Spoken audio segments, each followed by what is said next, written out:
Հանրային արձագանքը միշտ նշանակություն ունի, քննարկումները շարունակվում են, կարծում եմ, որ օրենքը որոշ փոփոխությունների միգուցե կարիք կարող է ունենալ, բայց անհրաժեշտություն է Հայաստանի Հանրապետության անվտանգությունը ապահովելու համար, եւ այդ քննարկումները շարունակվում են։ Ես կարծում եմ, որ վերջնանպատակը մեր երկրի համար պետք է լինի լիակատար պրոֆեսիոնալ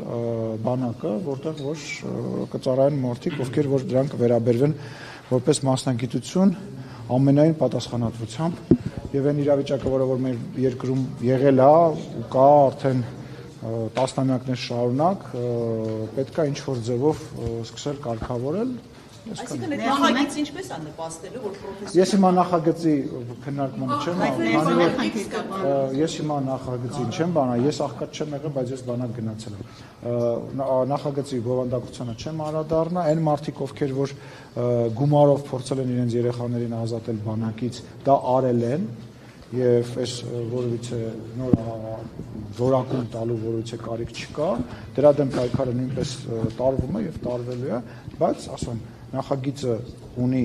հարցեր, որոնք պետք է քննարկվեն եւ դա քննարկվում է։ Իշխանության ներսում է նախագիծներ տանել, հա, շարունակական աշխատանքներ այդ չհասկացա հողով հնարավորություն չլինի ազատվել իրավապահ համակարգ ավելի։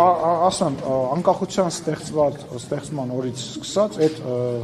փորձերը բոլոր իշխանությունները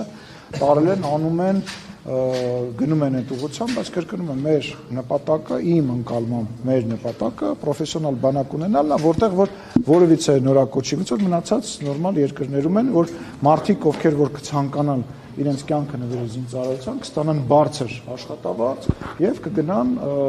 կդառնան զինվորական։ Դա վերջնանպատակն է։ Հիմա այս ընթացքում կրկնում եմ, կան քննարկումներ, ես այդ քննարկումների մեջ հիմա չեմ մտնելու եւ պետք է ասեմ, որ 10,000-ից ավել հետախուզվող մարդ կա, որոնք խուսափել են բանակից։ 10,000-ից դուք արդեն Հայաստանի Հանրապետություն։ Բայց այս թեման եկեք թագենք, որովհետեւ ասում քննարկման փուլի մեջ չեմ։